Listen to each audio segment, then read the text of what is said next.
Hello everyone, welcome to Gagan the deserving India. दोस्तों, आज हम बात करेंगे सरस्वती रिवर के बारे में। एक ऐसी नदी जो कि विलुप्त हो चुकी है, ऐसा माना जाता है। कुछ लोगों का यह भी मानना है कि वह विलुप्त नहीं हुई है और धरती के नीचे कहीं कहीं बह रही है।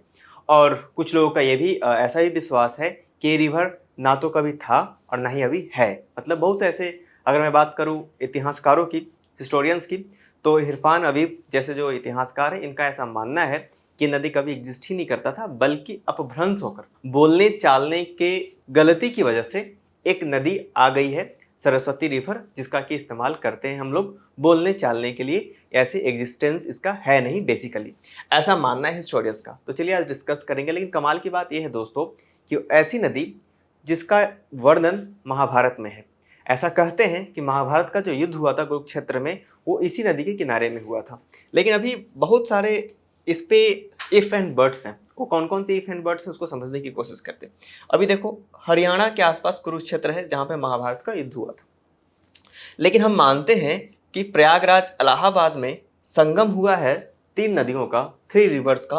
वो कौन कौन सी नदियाँ हैं? एक है गंगा, एक है यहीं से निकलने वाली यमुना, और तीसरी नदी ऐसा बोलते हैं सरस्वती। लेकिन अभी तक यह स्पष्ट दिखता नहीं है। लोगों का यह कहना है कि यह नदी भूमिगत होकर जमीन के नीचे से जाके इस स्थान पे मिलती है, जिसको कि हम संगम कहते हैं। खैर, इन सारे हाइपोथेसिस को छोड़ते हुए कुछ फैक्ट्स पे बात करते हैं और देखते हैं कि हालिया जो डिस्कवरी हुई है उसमें हिस्टोरियन और साइंटिस्ट, इन दोनों की जो टीम है, उनका क्या कहना है इस नदी के परिप्रेक्ष्य में। तो चलिए स्टार्ट करते हैं। सरस्वती रिवर को हम पढ़ेंगे। सरस्वती रिवर जो है बहुत ही इंपॉर्टेंट रिवर है। बहुत बार इसका जिक्र हुआ है, अराउंड 66 टाइम्स जिक्र किया गया है ऋग्वेद में। ऋग्वेद वैदिक एरा का, आपको पता है जिस काल में वेदों की रचना हुई उसको हम वैदिक एरा बोलते हैं, और सबसे जो पहला वेद था उसको बोलते हैं ऋग्वेद। तो ऋग्वेद में इसका बहुत बार वर्णन किया गया है, जिक्र किया गया है, इसको डिस्कस किया गया है, और इसी के साथ साथ काफ़ी इंपॉर्टेंट रिवर के तौर पे भी इसको कंसिडर किया गया है। जैसा कि आप जानते हैं, अभी के समय में सबसे पवित्र नदी, और इसको कि हम अभी हमारे जो पूर्व प्रधानमंत्री थे डॉक्टर मनमोहन सिंह, उन्होंने गंगा रिवर को नेशनल रिवर की उपाधि दी थी। तो उसको अभी के समय में सबसे पवित्र नदी के तौर पे कंसिडर किया जाता है। लेकिन आपको पता होना चाहिए कि ऋग्वेद में गंगा नदी का जिक्र ही नहीं है, सिंधु और सरस्वती के बारे में जिक्र है।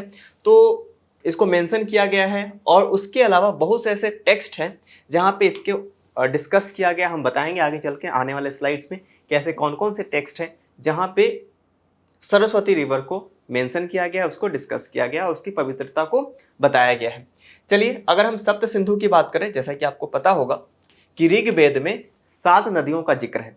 उन 7 नदियों को उस वक्त पे क्या कहा जाता था, आपके प्रीलिम्स के लिए भी काफ़ी ज़्यादा इंपॉर्टेंट है। तो उन 7 नदियों का पुराना नाम भी आपको पता होना चाहिए। तो ऋग्वेद में 7 नदियों का जिक्र है जिसको कि हम सप्त सिंधु बोलते हैं। वो कौन कौन सी नदी हैं, आइए देखते हैं। सबसे पहली नदी है सिंधु, जिसको कि अभी हम इंडस नदी के नाम से जानते हैं। उसके बाद है सुतुद्री, जिसको कि अभी हम सतलज नदी के नाम से जानते हैं। उसके बाद अगर मैं अगली नदी का जिक्र करूं तो है बितास्ता, जिसको कि आज हम झेलम नदी के नाम से जानते हैं। और उसके बाद है बिपाशा, जिसको कि अभी हम ब्यास नदी के नाम से जानते हैं। अस्किनी, जिसको कि अभी हम चेनाब नदी के नाम से जानते हैं। और सबसे इंपॉर्टेंट रिवर परुसेनी, जिसको कि अभी हम रावी नदी के नाम से जानते हैं। तो ये सप्त सिंधु थी, 7 नदियां थी। आपको 4 इधर देखने को मिलेंगी, 2 इधर देखने को मिलेंगी। तो आप बोलोगे ये तो 6 नदी हुई, 7वीं नदी कहाँ हुई? तो इन सभी नदियों को मिलाकर आपको पता है ये सारी नदियां फाइनली इंडस में मिल जाती है। और ये इंडस का मुख्य चैनल है। यहाँ पे इंडस अपने मुख्य चैनल से आगे की तरफ बढ़ती है। आप देख पा रहे होंगे, जो मैं ऐसे ड्रॉ कर रहा हूँ थोड़ा डिफरेंट कलर से, ये इंडस रिवर चैनल है। और यहाँ पे ये सारी नदियाँ इनसे आके मिलती है, और यहीं पे निर्माण होता है एक अलग नदी का, जिसको कि हम बोलते हैं सप्त सिंधु। ये 7वीं नदी बनती है इन सभी के मिलने के बाद। चलते अगले स्लाइड के ऊपर। देखो, अब जो साइंटिस्ट ने इस पे डिस्कवरी स्टार्ट करी है, अपना रिसर्च स्टार्ट किया है, तो अभी हाल ही में इसरो के द्वारा एक रिसर्च पेपर पब्लिश किया गया जिसमें बोला गया लॉस्ट रिवर सरस्वती। इस रिसर्च पेपर का नाम ही यही था। इसको उन्होंने बोला लॉस्ट रिवर सरस्वती के नाम से इसको डिस्कस किया है। आखिर सरस्वती रिवर थी किधर पे, क्योंकि अभी बहुत सारा विवाद है। कुछ लोगों का कहना है कि यहाँ है, कुछ का कहना है कि यहाँ पे था। लेकिन साइंटिस्ट ने जो अपने रिसर्च में जो चीज़ें प्राप्त करी हैं, जिस कंक्लूजन पे पहुँचे हैं या फिर जिस निष्कर्ष पे उन्होंने अपनी रिसर्च को कंक्लूड किया है, वहाँ उन्होंने बताते हैं वो कि नॉर्थ वेस्ट जो पार्ट है इंडिया का, जो कि ये रीजन है, इधर ये बहा करती थी और ये उस वक्त पे सबसे ज़्यादा होलीएस्ट रिवर हुआ करती थी और माइटिएस्ट रिवर हुआ करती थी। मतलब काफ़ी ज़्यादा विशाल और काफ़ी ज़्यादा पवित्र नदी का दर्जा इसको प्राप्त था वैदिक पीरियड में। वैदिक काल में इसको सबसे पवित्र नदी समझते थे। ये कब का समय है? 8000 से लेकर 5000 BCE का। ध्यान रखिए, ये वही समय है जब सिंधु घाटी सभ्यता अपने उत्पत्ति के वर्ग में थी, अपने उत्पत्ति के कलाक्रम में था। तो हड़प्पन सिविलाइजेशन भी ऐसा मानते हैं कि इसी नदी के किनारे फला फूला होगा, इसी नदी के किनारे उसका ग्रोथ हुआ होगा। अब हड़प्पन सिविलाइजेशन को, उसको हम हड़प्पन सिविलाइजेशन भी बोलते हैं, इसी के साथ साथ हम उसको बोलते हैं इंडस वैली सिविलाइजेशन।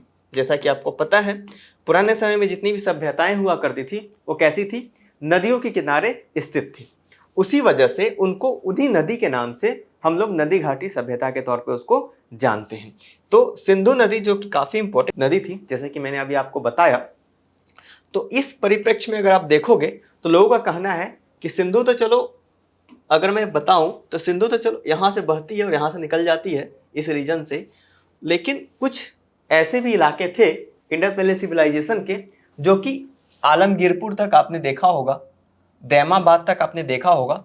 तो क्या यहाँ पे कोई नदियाँ नहीं थी? क्या यहाँ से सोर्स लेते थे? एक और कमाल की बात है, धौलावीरा जो कि एक हड़प्पन साइट है, वहाँ से हमें वेल्स मिले हैं, कुएं मिले हैं, लेकिन कालीबंगन में हमें कोई भी कुआं नहीं मिला है। और आपको पता है धौलावीरा गुजरात के पास है और कालीबंगन यहाँ हरियाणा।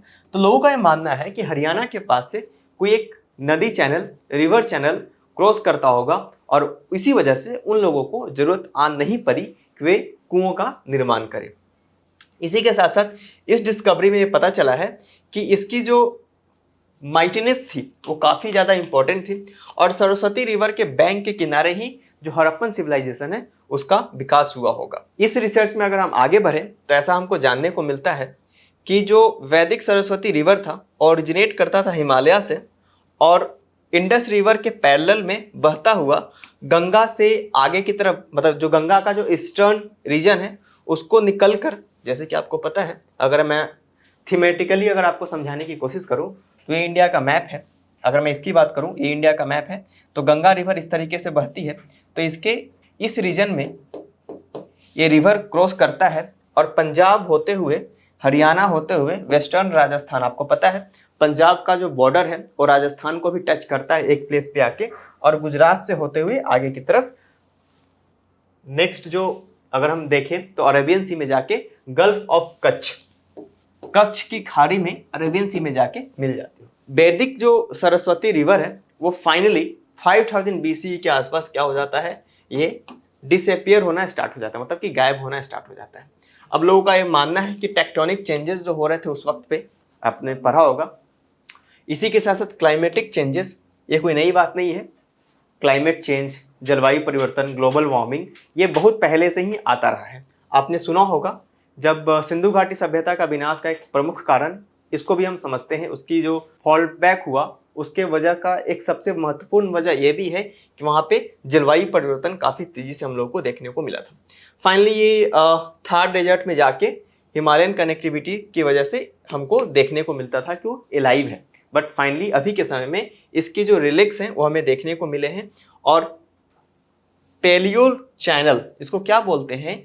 पैलियो चैनल उसको बोलते हैं जिस नदी का अस्तित्व तो नहीं है लेकिन उसका जो बेसिन है, उसका जो कोर्स है वो हमें दिखता हो, उसको हम पैलियो चैनल बोलते हैं। तभी हम लोगों को इसका पैलियो चैनल मिला है साइंटिस्ट्स को।